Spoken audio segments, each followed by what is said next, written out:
Hello Year 11s and welcome to this video on statutory interpretation. There are 4 things that you need to do as you watch this video. The first thing is to take the very best Cornell notes that you can. The second thing is to use the pause and rewind functions. Use the pause function if you need to stop this video to take notes. Use the rewind function if you want to go over any information contained in this video. The third thing that you need to do is have your vocabulary sheets open in front of you so that you can write into your vocabulary sheets the definitions of key terms and of any other words the meaning of which you're unfamiliar with. And the fourth thing that you need to do is have your summary books open in front of you. I'll give you some guidance as we go through this video as to what you should write in your summary books. Once you've finished watching this video, please make sure that you read the pages from the textbook referred to on this slide. And if you find any additional information from that reading that you think is useful, then include that additional information in your Cornell notes. Let's get started then. On this slide, I've set out the learning intention for this video. Make sure that you write this learning intention down in your Cornell notes. As a result of watching and taking notes on this video, you should be able to describe the reasons for and effects of courts interpreting statutes. You'll remember that there are 2 ways in which courts, that is judges, make law. The first way is by making precedents, that is, by making a principle or rule of law when the judge is deciding a case. A judge will have to make a new precedent where the case they are deciding is not covered by an existing precedent. A judge will have to modify, that is change, an existing precedent where the case they are deciding is similar to a case that is covered by the existing precedent, but it is necessary to expand the existing precedent to cover this new situation. All of the precedents that judges make form the common law. We have looked at how courts make precedents in the last 2 videos on precedent and avoiding binding precedents. The second way in which courts make law is by interpreting statutes. Statutes, also called Acts of Parliament or legislation, are laws made by Parliament. However, as you'll see, sometimes a judge needs to interpret a statute, that is, decide what words in the statute mean, so that the judge can decide a case that they are hearing. In such a case, the law that the judge makes is the interpretation that the judge gives to these words in the statute. That is, the law that the judge makes is the meaning that the judge gives to these words. It is this way of making law, known as statutory interpretation, that we are looking at in this video. Statutory interpretation is the process that a judge uses to give meaning to the words in an Act of Parliament, a statute, when the judge is applying that Act of Parliament to decide a case. Look down the left-hand side of your vocabulary sheet, find the term statutory interpretation and write this definition in there. As you will see, there are 2 reasons a court may need to interpret a statute and 2 effects of a court interpreting a statute. Please include in your summary book a table like that set out on this slide. You will be able to complete this table as you work through this video. In this table, you need to describe the 2 reasons for courts interpreting statutes and the 2 effects of courts interpreting statutes. You also need to describe an example of each reason and of each effect. In the table, I have given you some prompts for the examples you should include. You will need to expand on these prompts in your tables. It is very important that you distinguish between the reasons a court interprets a statute and the effects of a court interpreting a statute. You must carefully read any SAC or exam question to see whether that question is asking you about the reasons for a court interpreting a statute or the effects of a court interpreting a statute. You will get no marks if you answer a question about the reasons for statutory interpretation by describing the effects of statutory interpretation, or if you answer a question about the effects of statutory interpretation by describing the reasons for statutory interpretation. If the question asks you why a court needs to interpret a statute so that your answer is because, then this is a question about the reasons for statutory interpretation. If the question asks you what happens when a court interprets a statute so that your answer is this happens, then this is a question about the effects of statutory interpretation.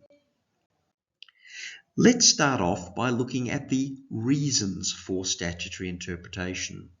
There are two reasons why a court may need to interpret a statute. The first reason is that some words in the statute might be ambiguous. This means that these words might have more than one possible meaning. In this case, the court must decide what the correct meaning of those words is. An example of this is the case of Deng and Tarola, which is also known as the studded belt case. The studded belt case concerned a 20-year-old man who was charged with possessing a weapon in breach of the Control of Weapons Act, which was an act or piece of legislation that was passed by the Victorian Parliament. The weapon that the man was said to possess was a leather belt with raised silver studs. Now, the question for the court was whether such a studded belt was a weapon within the meaning of the Control of Weapons Act. That act didn't define what a weapon was. The prosecution argued that a weapon was anything that can be used to injure another person. In this case, it was possible that the man could have caused serious injury to another person by hitting them with the studded belt, which had raised metal studs that were about 2 to 3 centimetres in length. In fact, around that time, there had been a number of cases where fights had broken out between young men, and one of the things that was used in those fights to cause really serious injury were studded belts. The young men were hitting each other with these belts, resulting in fractured skulls and broken eye sockets. So, under the prosecution's definition, a studded belt would be a weapon because it can be used to injure another person. On the other hand, the accused argued that a weapon was not anything that can be used to injure another person because that would mean that lots of ordinary items would be weapons. For example, on this definition, a chair could be a weapon because a chair can be used to injure another person if the chair was thrown at that person. Likewise, a pen could be a weapon because a pen can be used to injure another person if one person stabbed another person in the eye with that pen. Instead, the accused argued that a weapon was anything the primary purpose of which is to injure another person. On this definition, a weapon would cover things such as machine guns, flick knives, and knuckle dusters, which are generally only used to shoot, stab, or hit other people. On this definition, a studded belt would not be a weapon because its primary purpose is not to injure another person, but to hold up someone's pants. So you can see that the word weapon is ambiguous. It has two possible meanings. It could mean anything that can be used to injure another person, or it could mean anything the primary purpose of which is to injure another person. Now, the court had to decide which of these meanings was the correct one. And in this case, the court decided that a weapon was anything the primary purpose of which is to injure another person. So, the studded belt was not a weapon within the meaning of the Control of Weapons Act. That's because the primary purpose of a studded belt is not to injure someone, but simply to hold up their pants. The second reason why a court may need to interpret a statute is that the application of the statute might be unclear. The application of a statute might be unclear because statutes are written in general terms, but the courts have to apply statutes to the specific circumstances of the cases that they are deciding. The problem is that when it makes a law, Parliament will not be able to predict all the circumstances that may arise in the future, and so it's up to the courts to work out whether a statute is meant to apply in any new circumstances and how the statute applies in those circumstances. An example of this is the Kevin and Jennifer case. In that case, Kevin wanted to marry Jennifer. At the time of this case, the Commonwealth Marriage Act said that marriage was a relationship between a man and a woman. The issue was that Kevin had been born a female and that he had subsequently had gender reassignment surgery, or a sex change operation, so that he ceased to be female and was now a male. Now, in 1961, when the Commonwealth Parliament passed the Marriage Act, no one knew about gender reassignment operations. It simply wasn't possible to change from being a male to a female or from being a female to a male. However, by 2002, when the Kevin and Jennifer case came to court, it was possible to change males to females, and it was possible to change females to males through gender reassignment operations. The question for the court was whether the word man in the Marriage Act only referred to a person who was born a male, or whether it could also include a person who was born a female but subsequently became a male through a gender reassignment operation. So this is an example of a case where the application of the Marriage Act was unclear because when the Commonwealth Parliament passed the Marriage Act, it did not predict that there could be gender reassignment operations, and so the application of the Marriage Act to people who had undergone gender reassignment operations was unclear. The court in the Kevin and Jennifer case ultimately decided that the word man in the Marriage Act could include a person who was born a female but who then had a gender reassignment operation to become a male. As a result, Kevin was allowed to marry Jennifer. Let's now look at the effects of statutory interpretation. There are two effects of a court interpreting a statute. Remember that you must be careful to distinguish between the effects of a court interpreting a statute and the reasons for a court interpreting a statute. The first effect of a court interpreting a statute is that the court adds meaning to words in the statute, and this meaning establishes a precedent for other courts. As I've said, when a court interprets a statute, it is making law. This law is the interpretation, that is the meaning, that the court gives to the words of the statute.